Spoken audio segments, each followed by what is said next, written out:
Stop worrying about homework and start learning with confidence. This is Ask Learn.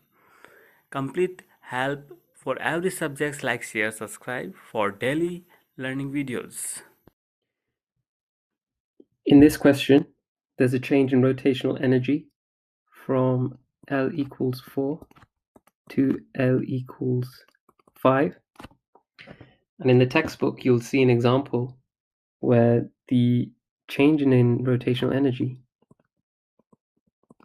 is equal to h bar squared I multiplied by its new rotational transition number.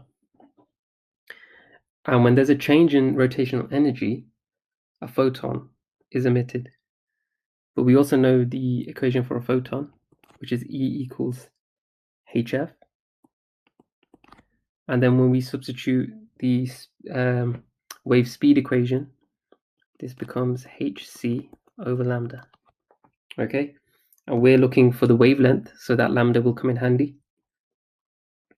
And then from example 29.2 in the book, we know that for this particular molecule, that the rotational energy, carbon monoxide, the molecule is, the rotational energy is 1.46 times 10 to the minus 46.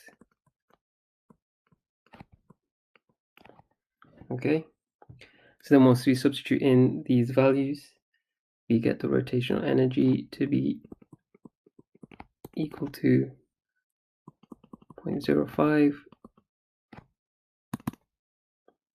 times 10 to the minus 34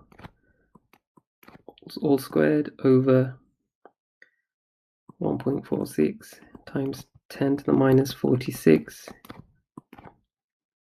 And then just remember we have to multiply by 5, so by the new transition. And we know that this is equal to 6.63 times 10 to the minus 34, which is Planck's constant, multiplied by 3.0 times 10 to the 8 all over lambda. Okay, so this number here is roughly 3.78, and you might get a slightly different answer based on your choice of significant figures for the constants, but as long as it's near this figure, it should be fine. Joules.